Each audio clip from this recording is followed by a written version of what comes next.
Welcome to Ritika motivation. आज मैं बात करने जा रही हूँ कि सर रतन टाटा ने शादी क्यों नहीं की और टाटा नैनो को क्यों लॉन्च किया।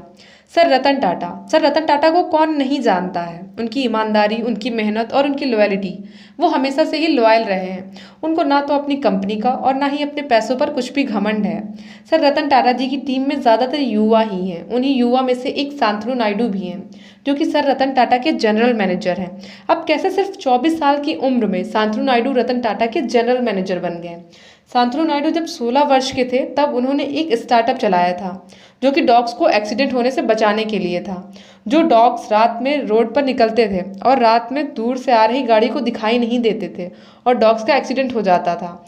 इसको बचाने के लिए शांतनु नायडू ने एक चमकदार कॉलर बनाया था, जो कि गाड़ी चलाने वाले को दूर से ही दिखाई पड़ जाता था और डॉग्स की जान बच जाती थी। ये खबर टाटा समूह की मैगजीन में छपी और जब रतन टाटा ने यह बात पढ़ी तो उन्हें यह प्रोजेक्ट बहुत पसंद आया और उन्होंने शांतनु नायडू को फ़ोन करके बुलवा लिया और शांतनु को पढ़ाई के लिए कॉर्नल यूनिवर्सिटी भेज दिया। पढ़ाई पूरी करने के बाद उन्होंने शांतनु को अपना जनरल मैनेजर बना दिया। सर रतन टाटा अभी भी एक नया स्टार्टअप लॉन्च करने जा रहे हैं, जिसके फाउंडर शांतनु नायडू हैं। भारत देश में 1.5 करोड़ से भी ज़्यादा बूढ़े लोग हैं जो कि अकेले रहते हैं। इस स्टार्टअप में उन बूढ़े लोगों को एक यंग कंपेनियन प्रोवाइड करेगा, जो कि उन बूढ़े लोगों के साथ दोस्ती करेगा, उनके साथ शॉपिंग करेगा और ज़रूरत आने पर हॉस्पिटल भी जाएगा। इस स्टार्टअप का नाम गुड फेलोज़ है, जो कि 20 लोगों के साथ किया गया है। अब यह स्टार्टअप मुंबई, पुणे, चेन्नई और बेंगलोर में लॉन्च किया जाएगा। अब हम बात करने जा रहे हैं कि सर रतन टाटा जी ने शादी क्यों नहीं की।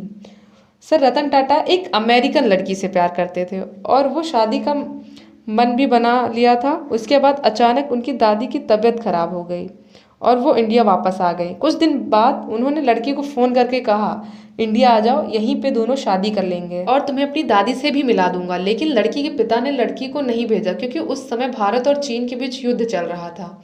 इसीलिए उसके पिता ने इंडिया नहीं भेजा और दूसरे लड़के के साथ शादी कर दी।